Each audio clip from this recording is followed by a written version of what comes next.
Welcome to 21st Century Dating Decoded. We're making modern love simple. Get ready to decode your love life. Brought to you by Speed Mingle. Welcome to 21st Century Dating Decoded, the official Speed Mingle Podcast, your ultimate digital companion for navigating the wildly unpredictable, often exhilarating, and ever-evolving landscape of modern love. Whether you are swiping right for the first time, rewriting your relationship goals, or stepping back into the arena after a lengthy hiatus, we are here to break down the rules of engagement with real talk, expert strategies, and zero fluff. Today we are zooming in on a demographic that is completely redefining what it means to look for partnership. Forget the old cliches of lonely hearts or settling for companionship. This is about an intentional, high-powered revolution of the heart. In this episode, titled Midlife Romance Reset, Why Dating Smarter is the New Standard for the Over-50, we are tackling the unique brilliance of dating in your prime. We're breaking down why the over-50 crowd is ditching the superficial games of their 20s and 30s in favor of emotional efficiency, radical clarity, and uncompromised standards. We'll explore how to leverage your life experience as your ultimate dating superpower, navigate the digital landscape with confidence, and curate connections that actually match your hard-earned wisdom. It's time to hit the reset button, dust off the expectations of the past, and discover what happens when you finally start dating smarter, not harder. So let's tune into our podcast host of the week. You're driving home thinking he was completely, undeniably, boring. Right, which sounds terrible at first. Exactly. For most of our lives, we've been conditioned to think a boring date is a massive failure. Like, a total dead end. Oh, 100%. Yeah. But in 2026, relationship psychologists are looking at that exact scenario and saying that that boring date is actually the ultimate green light. It completely flips the script on everything we've been taught about romance, doesn't it? I mean, we've been culturally programmed to chase the anxiety. Yes, the erratic heartbeat, the constant checking of the phone. The frantic wondering if they're going to call. Exactly. We've labeled that physiological panic as chemistry, but what we're seeing now is a massive societal realization that a calm nervous system isn't boring at all. No, it's the foundation of actual emotional safety, which is exactly the mindset shift we are digging into today. And it's such an important shift. It really is. Yeah. So if you're navigating the dating world in your 50s and beyond, you know the landscape has fundamentally shifted. You're looking for the ultimate shortcut to understanding midlife romance today, and we've got you covered. We are moving away from the chaotic digital burnout of the last decade, right? And moving toward highly structured, intentional courtship. We're calling it the 2026 Playbook for Dating After 50. And we have an incredibly rich stack of sources to pull from today to build that exact roadmap for you. We really do. The materials we're drawing from represent a very clear behavioral turning point. So we're looking at the latest structural strategies from the relationship platform Speed Mingle, which is, entirely redefining how we physically meet. Right. And we're synthesizing expert insights from the media channel Second Act TV. That includes in-depth interviews with relationship coaches like Lori Gerber. And Joni Caldwell-Lerner, plus Bob Grant. Plus, we're layering all of that with the 4 new love rules for 2026. Those were laid out by Trevor Brandon Scharf, right? Yep, the co-host of the Done Being Single Deep Dive. And we also have insights from intimacy expert Alana Pratt and communications coach Bex Burton. It's a lot of incredible data. Plus, we have a genuinely fascinating sociological breakdown of mature courtship featuring commentary from pop culture icon Carmen Electra. Which is wild, but we will get to that. All these voices are converging on one central theme, which is how to date smarter, not harder. By prioritizing intention over illusion. But to understand the solution, we really first have to look at the psychological breaking point that got us here. A burnout. Yeah, the burnout. The sources all point to a specific epidemic that defined the early 2020s. Profound dating fatigue, driven by what sociologists are calling the candy store paradox. Oh, man, if you spent any time on dating apps in the last 5 years, you already know the exhaustion. It's the illusion of endless choice. You log on and the algorithm tells you there are like 10,000 singles within a 5-mile radius. Right, but instead of feeling empowered by those options, people are just hitting a wall of profound apathy. Because from a neurological standpoint, having endless options is actually paralyzing.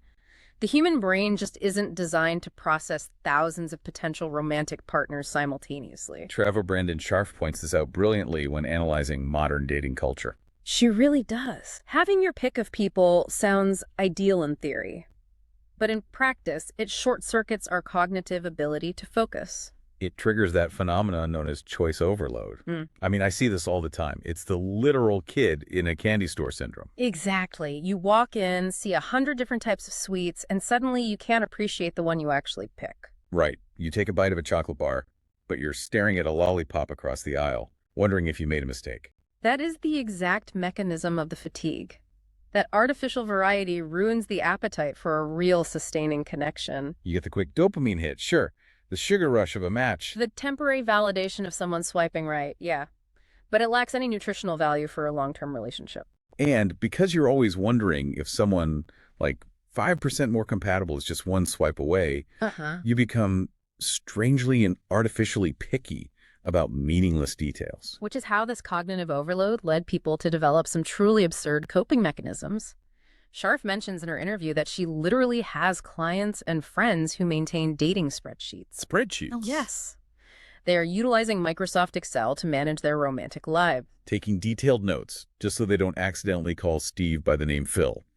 Or forget which match has 3 kids and which one has a timeshare in Florida. It became a corporate supply chain issue. People were trying to manage human connection with the same tools they use to manage inventory. Which is where I just have to look at the system and say, this is entirely broken. I mean, if you need a color-coded spreadsheet to remember how another human being made you feel over dinner, you aren't building a romantic connection. You're conducting a census. Exactly. If you have to type into a cell, date number 4, Phil, order the sea base, made me feel moderately amused, you have completely lost the plot. The system is forcing people to act like casting directors instead of potential partners. And that categorization strips the humanity out of the interaction. It really does. When dating becomes data entry, it just expedites the emotional burnout. You cast an incredibly wide net, but as the data clearly shows, when the virtue of being open-minded is stretched to the point of endless dating, it becomes a vice. It creates a transactional mindset that is toxic to intimacy.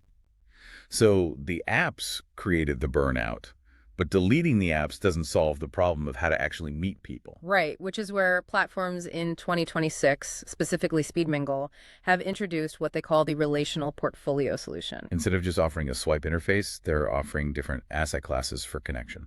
I find this finance analogy incredibly apt, actually. In traditional investing, if you put all your money into one highly volatile stock, you are going to be chronically stressed. And you're highly likely to lose your investment. Exactly. Speed Mingle applies this exact logic to your relational energy. If you put 100% of your social effort into anonymous swiping, you will burn out. So they diversify the ways you can meet people, distributing the emotional risk. Let's break down the specific modalities they've built because it really highlights the psychology of how we should be interacting. Let's do it. First, they have Speed Mingle Anywhere. This is private, face-to-face video interaction from your own home. But the critical element here is the intentionality. Right. You aren't swiping. You are showing up on camera. The barrier to entry is deliberately higher. It is. You cannot passively engage with a video call while watching television or sitting in a meeting. It forces presence. And by forcing presence, it immediately filters out the bots, the scammers, and the people who are just using platforms for an ego boost. People without any genuine intention of ever meeting up in person. It demands that you are actually clothed, present, and ready to speak. Right. Then they have their in-person tiers, Speed Mingle Social and Speed Mingle Happenings. The social tier is straightforward, unhosted weekly gatherings at local venues. It's a relaxed environment for spontaneous connection. But Happenings is brilliant because it's meticulously curated, activity-based events designed specifically to assassinate forced small talk. And forced small talk is the graveyard of early dating. It really is. Think about the traditional dinner or coffee date. You are sitting across a table, staring directly into a stranger's eyes, interrogating each other about your morning commutes or your favorite colors. The cognitive load is enormous. You're performing, you're analyzing their performance, and trying to keep the conversation flowing. It is an artificial, high-pressure environment. You feel like you're in a job interview for the position of soulmate. Exactly. But when you introduce an activity, whether it's a cooking class, a trivia night, or a local walking tour, the dynamic shifts entirely. You're no longer sitting face-to-face. You are standing shoulder to shoulder. Your shared focus is on a third object, which dramatically lowers the physiological stress of the interaction. Your guard drops. You get to observe how someone handles instructions, or how they react when they make a mistake, or how they treat the staff. It is a much more organic sociological environment for assessing real compatibility. You learn more about a person by watching them try to assemble a piece of furniture than you do in 3 hours of rehearsed dinner conversation. So true. And then Speed Mingle takes this portfolio approach beyond just romance with Speed Mingle neighbors. Oh, this one is designed to cure the elevator nod. We all know the nod. The nod, yes. It's that tight-lipped, polite smile you give the person you've lived down the hall from for 3 years. You know, you sometimes pet their dog, but you've never learned their name. It addresses the epidemic of modern, localized isolation. Neighbors turns building strangers into a community through high-energy, curated social events within residential complexes. There's no romantic pressure. The goal is simply to build a localized social safety net.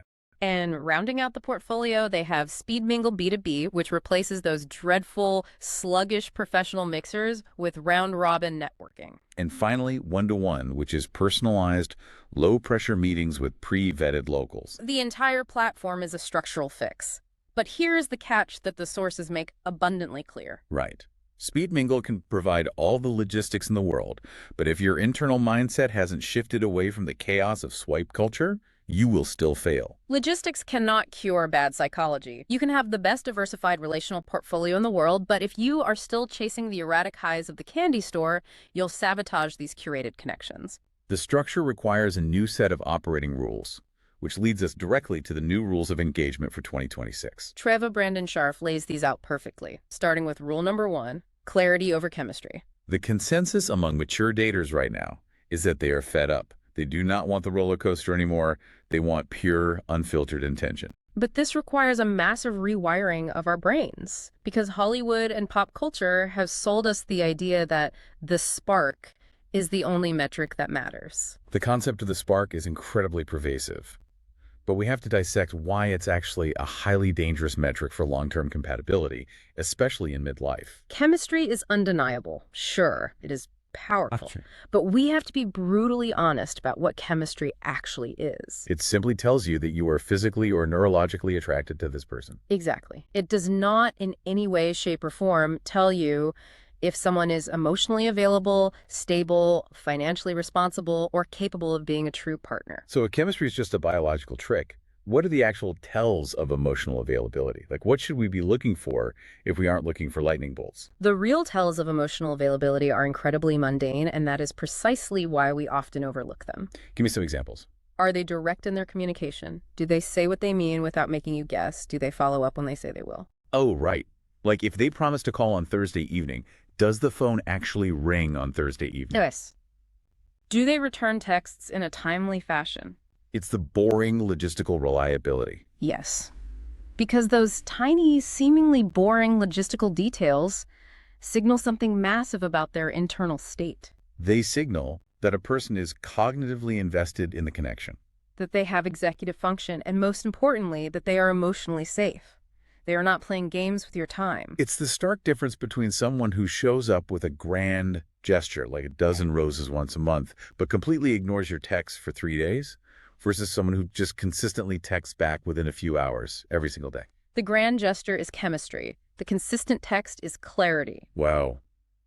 And this brings up a profound point regarding how we culturally confuse anxiety with passion. We think the nervous pacing, the loss of appetite, the obsessive checking of the phone means we are deeply, passionately in love. The butterflies. We're always told to chase the butterflies. But from a neurobiological perspective, those butterflies are often just your nervous system reacting to unpredictability. It is an evolutionary threat response. Wait, really? A threat response? Absolutely. You don't know where you stand. You don't know if they are going to call. So your body dumps cortisol and adrenaline into your bloodstream to keep you alert to the danger of abandonment. And we have been conditioned to interpret that biochemical cocktail of fear and uncertainty as romantic chemistry. Exactly. So when we finally meet someone who is consistent, who calls when they say they will, our nervous system doesn't dump the cortisol. We feel calm. And because we don't feel the panic, we mistakenly think, I guess I'm just not that into them. There's no spark. Precisely. True clarity allows the nervous system to settle. It replaces adrenaline with oxytocin. And a lot of people who are used to chaos find that calm to be boring at first. Learning to appreciate the calm is the core of rule number 1. Which naturally leads to rule number 2, less options, better choices. Right. If you're constantly chasing that adrenaline high of the new match, you will never settle into the calm.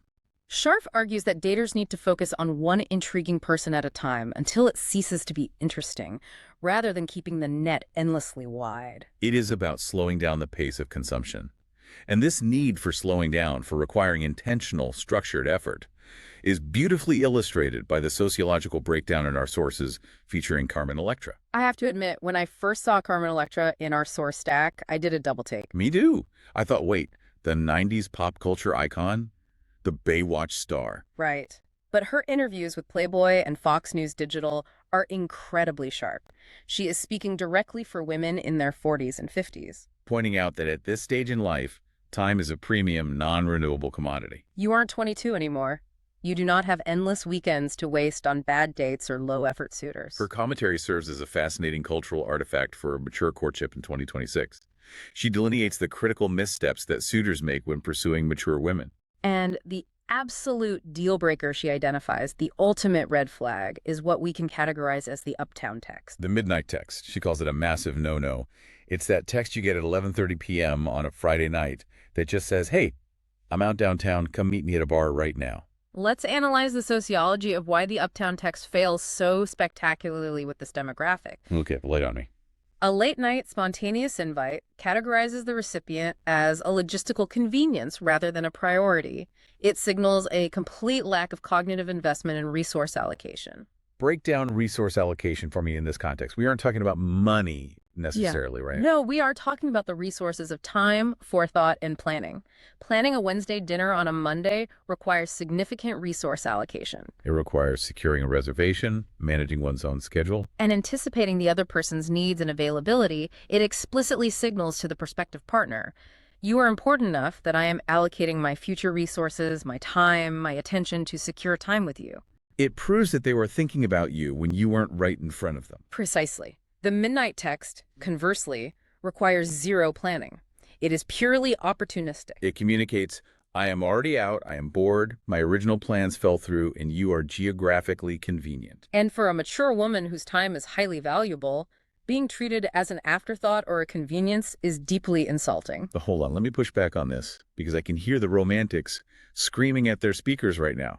What about spontaneity? I know, people love spontaneity. Right. If I have to formally schedule a Wednesday dinner on a Monday, isn't that incredibly sterile? Doesn't that strip all the fun and wild romance out of dating? Are we not allowed to just, go with the flow anymore? It's a very common pushback. But we have to distinguish between spontaneity within a secure relationship versus spontaneity in the courtship phase. Oh, that's an interesting distinction. Mature courtship isn't anti-fun. It is anti-low effort. Spontaneity in a committed relationship where trust and intent are already established is wonderful. You can surprise your partner of 2 years with a weekend trip, and it's romantic. But spontaneity in the initial courtship phase often just masks a lack of intent. It is an excuse to avoid putting skin in the game. So it's a defense mechanism. If the midnight text gets rejected, the person can just shrug and say, whatever, it was just a casual thought. They didn't really risk anything. Exactly. Electra notes that while she absolutely gives subtle nonverbal cues, a glance, a smile, a sign of receptivity, she expects the suitor to make the formal first move. She prefers traditional courtship dynamics early on because it proves the suitor has the confidence, the vulnerability, and the intent required for a real partnership. It forces the interaction out of the superficial hookup culture and elevates it into the realm of substantive relationship building. So if a suitor wants to actually win over a mature partner, they had to put the spreadsheet away, stop chasing the chaotic spark, and actually pick up the phone at 3 p.m. on a Tuesday to say, I'd like to take you to dinner on Friday at 7. It is remarkably simple, yet it requires a level of vulnerability and directness that a vast portion of the population has completely unlearned in the digital age. Which brings us to the next massive shift in the 2026 playbook. Rule #3. Emotional safety is the new sexy. We are moving entirely away from chaotic intensity. And our sources offer a brilliant, highly practical diagnostic tool for measuring emotional safety in real time. It's called the post-date test. This is one of the most vital concepts daters can utilize. The premise is this. Stop obsessing over how you feel during the date, because during the date, you're performing. You're likely having a drink, there's music, there's ambiance, you're laughing at jokes. You are in a curated environment. The real test is how you feel afterwards, when you're finally alone. Picture the drive home. You are alone in your car, the radio is off. Are you calm? Are you thinking, well, that was a lovely time, I look forward to seeing them again? Or are you filled with angst? Are you frantically replaying the conversation, wondering, did I talk too much? Did I sound desperate? Was my outfit okay? Why didn't they kiss me? Will they call? The key here is distinguishing between normal, baseline excitement and toxic insecurity. Right. It is entirely normal to drive away from a great first date feeling a bit giddy and hoping they call. But if you are experiencing a severe physiological stress response, if your mind is racing and your stomach is in knots, that intense angst on date 1 or 2 is usually on you and your own internal triggers, not the date. Which is a tough pill to swallow. I mean, it's so much easier to blame them for playing mind games. But you're saying that if I'm panicking on the drive home after date 1, that's my baggage talking. In the very beginning, yes. On date 1, you do not actually know this person well enough for them to logically be the source of profound emotional distress. That makes sense. If their mere existence and a 2-hour dinner is causing you panic, you are likely projecting past traumas onto a stranger. You are falling back into the habit of trying to figure out if you are good enough for them. Seeking validation rather than assessing compatibility, you are manufacturing chaos. However, there is a crucial caveat here from Trevor Brandon Starf regarding the timeline of this test. Yes, the timeline is everything. If you are still experiencing that intense angst and anxiety by date 4, 5, or 6, the dynamic shifts entirely. By date 5, you should be settling into a rhythm. If you are still walking on eggshells, constantly wondering where you stand, or analyzing their mixed signals, it is highly likely the other person is avoidant or genuinely emotionally unsafe. At that point, your nervous system is not projecting. It is accurately detecting a threat to your emotional well-being. So date 1 panic is your own shadow, but date 5 panic is an alarm bell. Precisely. If they're blowing hot and cold by date 5, you must listen to your nervous system and walk away. That makes perfect sense. But it also leads to a massive point of frustration in mature dating, specifically a dynamic highlighted by relationship coach Bob Grant on Second Act TV. He dives deeply into the male perspective on hesitation. The scenario is classic and infuriating. Everything is going great. You've passed the post-date test. You're on date 5. You feel safe. He seems highly engaged. He's planning dates. And then suddenly he hesitates. He pulls back. The texts dry up. The plans get vague.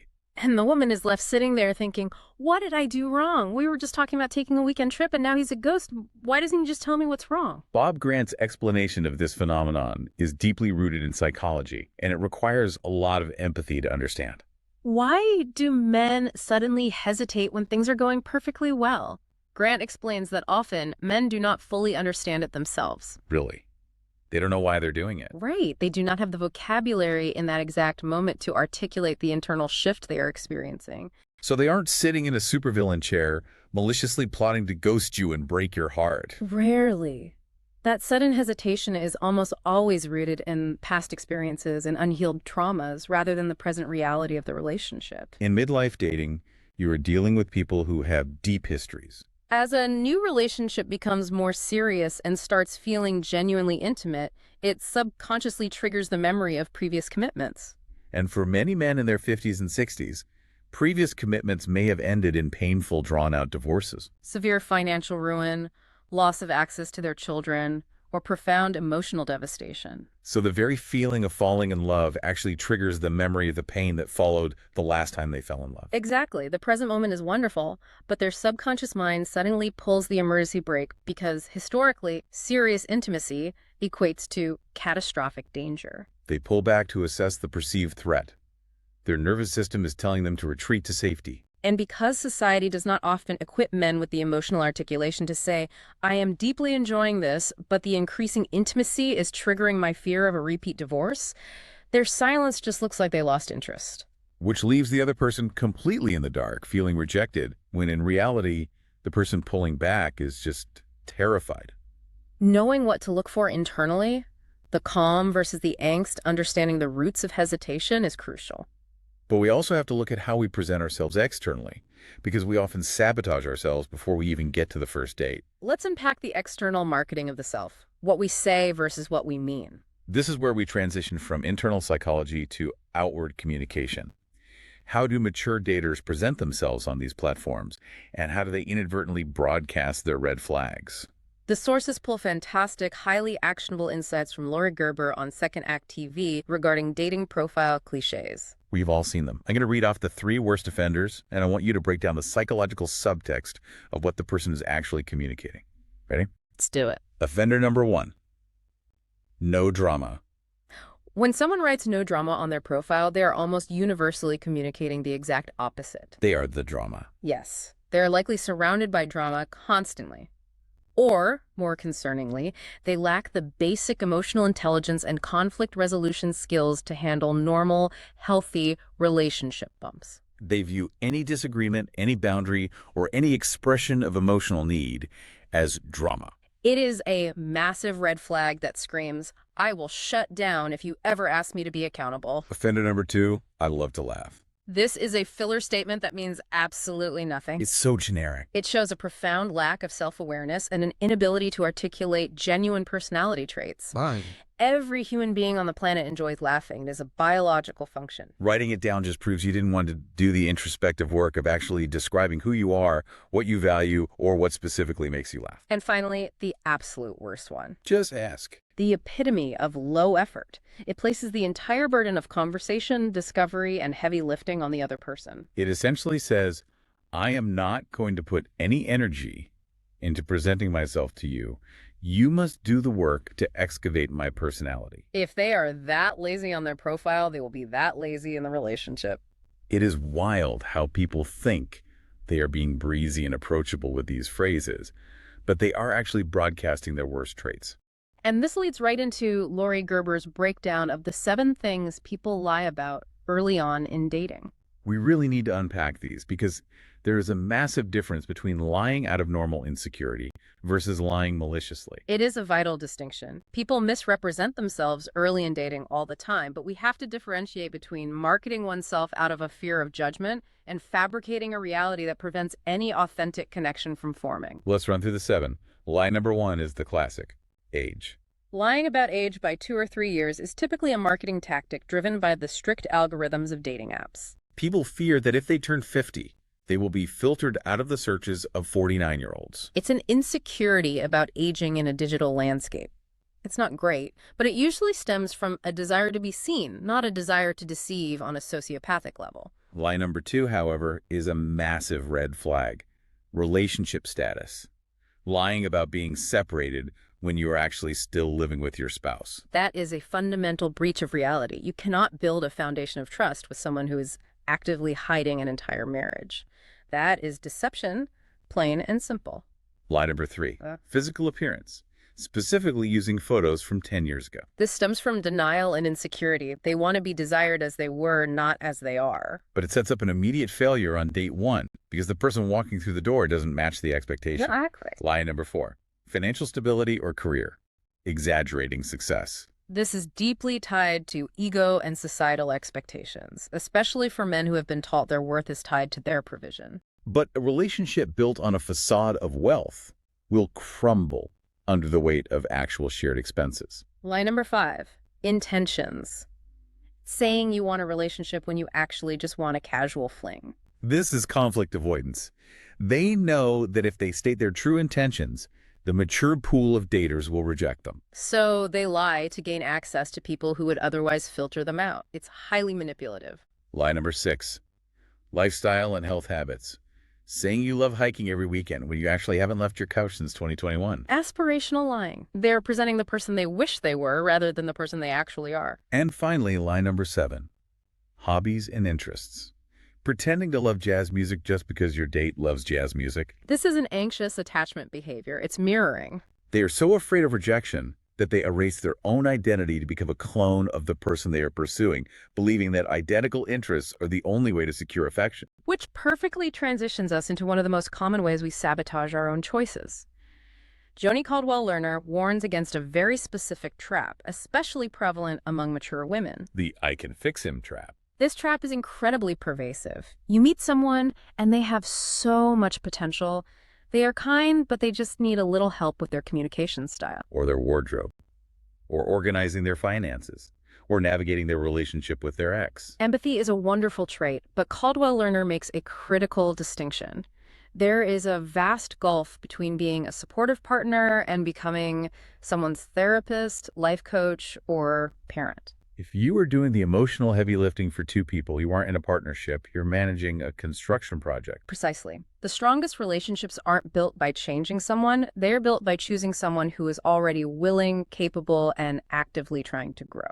If you have to fundamentally alter their behavior for them to be a suitable partner for you, you are falling in love with a fantasy of their potential, not the reality of the person sitting across from you. Now, here's another piece of external sabotage that I thought was fascinating, coming from Robert Manny. It's what I call the kid's first wall. He points out that many people proudly declare on their profiles or on first dates, "My kids will always come first." This is where we have to deeply analyze the sociological impact of language on the listener. But wait, let me play the advocate for the listener here. Isn't it incredibly noble to prioritize your kids, especially if you are a single parent or a devoted grandparent? It sounds good on paper, sure. Shouldn't a potential partner know immediately that your family is important to you? It is absolutely noble, and frankly, it should be an unspoken truth. But explicitly declaring, "My kids come first," as a banner on a first date unintentionally broadcasts a highly exclusionary and defensive message. How so? Like, what does the other person hear? It tells a new partner that there is a rigid, inflexible hierarchy, and they will forever reside at the bottom of it.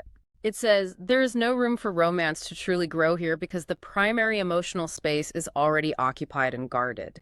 It sets up a competitive dynamic where there shouldn't be one. Healthy relationships are not a zero-sum game. You do not have to diminish your love or dedication to your children to make room for a romantic partner. By leading with a defensive statement like that, you are unintentionally building a wall to protect yourself from vulnerability. Wow. You think you're setting a healthy boundary, but you're actually just hanging a massive no vacancy sign on your heart. You're telling them not to even bother packing their bags. Exactly. And speaking of compatibility, there's one more myth Lori Gerber busts in our sources. The myth of identical interests. This ties back to the mirroring lie we discussed earlier. The idea that to be highly compatible, you must enjoy all the same hobbies, foods, and activities. I used to follow this completely. I'd meet someone and think, oh my gosh, we both love spicy Thai food, obscure 1970s sci-fi movies, and kayaking. We are soulmates. The stars have aligned. It's a very adolescent view of compatibility. Gerber explains that a healthy, mature relationship is built on respecting and supporting each other's interests, not mirroring them. Unless it is a core, life-defining, shared passion like Lotra's. You both dedicate your lives to animal rescue, or you both want to live full-time in an RV, different hobbies are not a deal breaker. In fact, they are healthy because it maintains individuality. Yes. Compatibility is about how you treat each other when you are pursuing your separate passions. If you love kayaking and they love visiting art museums, the compatibility test isn't forcing them into a kayak. The test is, are they supportive of your kayaking trips? Do they ask you how it went? Do you happily listen to them talk about the art exhibit they saw? You do not need to clone yourself to find love. Complementary differences create a much richer dynamic than identical mirroring. Which brings us perfectly to our final and arguably most important rule for the 2026 playbook. Rule #4. Date from who you are now. Not who you were at 20 or 30 or during your first marriage. You have to date from the present tense. This is perhaps the most psychologically complex rule to implement because it requires profound self-acceptance and a dismantling of old ego protections. Let's start with how intimacy expert Alana Pratt on the Done Being Single Deep Dive deconstructs the concept of pickiness. We hear this all the time from singles in their 50s and 60s. I'm just really picky. I know my worth and I won't settle. If we look closely at extreme pickiness in midlife daters, we almost always find it is a facade. Swiping left endlessly, finding tiny, insignificant flaws in everyone you meet, and proudly claiming I'm too picky is frequently a fear-based shield. A shield against what, though? Against rejection and vulnerability. Subconsciously, it is a way of saying, I am deeply afraid that I am not good enough and I am terrified of being rejected again. Therefore, I will reject everyone else first under the guise of having impossibly high standards. So extreme pickiness is just fear in a trench coat. That is exactly what it is. It signals deep insecurity, not genuine selectivity. It is an exercise in finding fault rather than an exercise in finding love. True selectivity is about having clear, unyielding boundaries regarding emotional safety, respect, and core values. It is not about dismissing a perfectly kind, stable person because they wore the wrong shoes to dinner or used an emoji you dislike. And speaking of boundaries, Bex Burton provides some incredible insights on this, specifically for people pleasers who struggle to assert themselves. There was a viewer comment highlighted in the second act TV sources from someone named Karen Russo that I thought was absolutely brilliant. She said that boundaries don't always have to be spoken aloud. This represents a highly sophisticated understanding of relational dynamics. We often think of a boundary as a confrontation, right? A sit-down conversation where we lay out our rules. Right, but Karen's example in the comments was so practical. She basically said, if you start yelling at me and calling me names during a discussion, the discussion is over until you calm down. You don't necessarily have to sit down on date one and deliver a 15-minute PowerPoint presentation on your boundaries. You just enact them. If someone raises their voice disrespectfully, you calmly leave the room. You end the phone call. You walk away. Action-based boundaries. They are the ultimate protector for singles who fear being unloved or have a desperate, deeply ingrained need to be liked. When you enforce a boundary through action, you are proving to your own nervous system that your emotional safety is more important than keeping a toxic connection. It is the highest form of self-respect. And having that self-respect allows you to do what Trevor Brendan Scharf calls owning your baggage. Because, let's be real, by the time you are 50, 60, or 70, everyone has baggage. It is mathematically and biologically impossible to live half a century and not collect some emotional weight. It is the reality of the human condition. Heartbreak, divorce, the loss of loved ones, career setbacks, betrayals. These are the accumulated realities of a fully lived life. Attempting to hide them is exhausting. I love to use a luggage analogy here. Think about it. When you're in your 20s, your baggage is maybe cheap plastic grocery bag. It tears easily, it's messy, your stuff is falling out everywhere. But by the time you're 50, your baggage is vintage, well-traveled, sturdy leather. It has character. It has thick stitching. It has stickers from all the places you've survived. Yes. It is something to be carried with dignity, not hidden in the closet. That is a brilliant metaphor. Treva emphasizes the profound power of owning your shit, to borrow her exact phrase. You survived your past pain. You navigated the disappointments and rebuilt your life. At 50 plus, you have polish, you have lived experience, and you have hard-won wisdom. Those are tremendous relational assets, not liabilities to hide. When you accept your past completely, no one can ever use it against you. It takes the shame completely out of the equation. And Treva also notes something vital for anyone hesitating to get back out there. You don't have to feel entirely ready to date. Because ready implies a state of flawless perfection that does not exist. If you wait until you are perfectly healed, perfectly fit, perfectly financially secure, and perfectly enlightened, you will wait forever. You will age out of the experience entirely. You do not have to be perfectly ready. You simply have to be willing. Willing to stay in discovery mode. Exactly. Willing to be genuinely curious about another person. Willing to accept that a non-starter date is just part of the process of discovery, not a referendum on your inherent worth. I love that phrase, stay in discovery mode. Yeah. And you can see this empowered, unapologetic, highly willing mindset perfectly reflected in the culture of the second act TV community. Just look at the merch slogans they feature for this demographic. It tells you absolutely everything you need to know about the 2026 mindset shift. Slogans are always a fantastic sociological indicator of a group's internal narrative and self-perception. They have shirts and mugs that boldly say, "Still playing the field, but now I own it," or "You're the only thing I'd never ghost." My personal favorite because you're not done yet. It's cheeky, it's highly confident, and it completely reframes aging. It takes it from a period of perceived decline and transforms it into a period of ultimate self-possession. It perfectly replaces the anxiety of the candy store paradox with the calm confidence of someone who knows exactly what they want to buy. And more importantly, knows they don't actually need the candy to survive and be happy. Okay, let's unpack everything we've covered and bring it all home.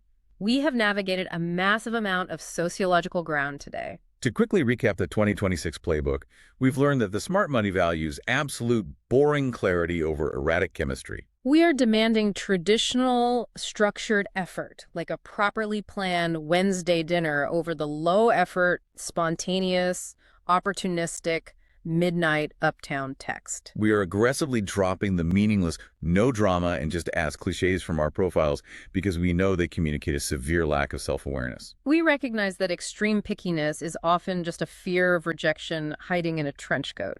And most importantly, we are owning our vintage, well-traveled leather baggage with absolute pride, staying in discovery mode, and dating authentically from who we are now. It represents a profound cultural shift toward emotional maturity and relational efficiency. It really does. So what does this all mean for you, the listener? What is the ultimate final takeaway you should walk away with today? I want to offer a final, perhaps slightly provocative thought that builds on everything we've synthesized from these sources today. I'm ready. Let's hear it. We've spent this entire deep dive talking about applying strict action-based boundaries, demanding emotional transparency, rejecting the midnight text, and utilizing a diversified portfolio approach strictly in the realm of romantic relationships. Right. We've been solely focused on finding a partner. But what if we applied this exact same rigorous, self-respecting framework to our platonic friendships in midlife? Wait, really? Our friendships? Think about it. If we are finally learning to stop tolerating low-effort midnight texts from potential dates because we realize our time and energy are too valuable, shouldn't we also stop tolerating low-effort, emotionally draining, or highly chaotic friendships? Oh, wow. That's a huge point. If no drama is a glaring red flag in a lover, indicating an inability to handle conflict, it should be an equally glaring red flag in a friend. The skills you use to date smarter enforcing unspoken boundaries. By walking away from disrespect, recognizing when someone requires you to be their therapist rather than their equal partner. And prioritizing calm, emotional safety over mere historical longevity. Those skills might just be the secret to completely upgrading your entire social circle in your second act. It's not just about finding a romantic partner. It's about curating a holistic life where you feel entirely seen, respected, and safe. That is something for you to chew on. That is incredible. Upgrading your whole life, not just your love life. If you apply these rules, you don't just become a better dater. You become a more secure human being. Stay curious, stay in discovery mode, and we will see you on the next deep dive. And that wraps up today's episode of 21st Century Dating Decoded, the official Speed Mingle podcast. If today's conversation proved anything, it's that hitting 50 isn't a romantic expiration date. It's a massive upgrade. Dating smarter means you no longer have the patience for game playing, aimless swiping, or conforming to outdated relationship timelines. You know exactly who you are, what you bring to the table, and what you're looking for. It is time to treat your romantic journey with the intentionality it deserves. Don't get left behind in the dating dark ages. A successful relational portfolio is always predicated upon intentionality and genuine connection. At Speed Mingle, we are strategically positioned to offer the efficient frontier for this new era of dating. We provide a diverse suite of tools, or asset classes, designed to minimize risk, maximize opportunities, and move you beyond endless text threads into substantive relationships. We are currently transforming digital courtship through 6 distinct, intentional modalities tailored to your lifestyle. Speed Mingle Anywhere facilitates authentic, face-to-face video interactions from the comfort of your private setting. Speed Mingle Social, relaxed, non-hosted weekly gatherings at established local venues for spontaneous, informal connections. Speed Mingle Happenings, meticulously curated, dynamic, activity-based events designed to foster natural engagement without the awkward small talk. Speed Mingle Neighbors, tired of the elevator nod? Turn local strangers into friends through high-energy, curated social events. No romance required, just great vibes designed to bring your building or neighborhood together. Speed Mingle B2B, stop wasting time at sluggish mixers. Our high-octane, round-robin professional networking format eliminates unproductive conversations so you can maximize your circle efficiently. Speed Mingle 1-to-1, launching summer 2026. Personalized, low-pressure meetings with local singles whose pre-vetted interests ensure an efficient route toward foundational compatibility. Never miss a beat of a strategy, or a reality check.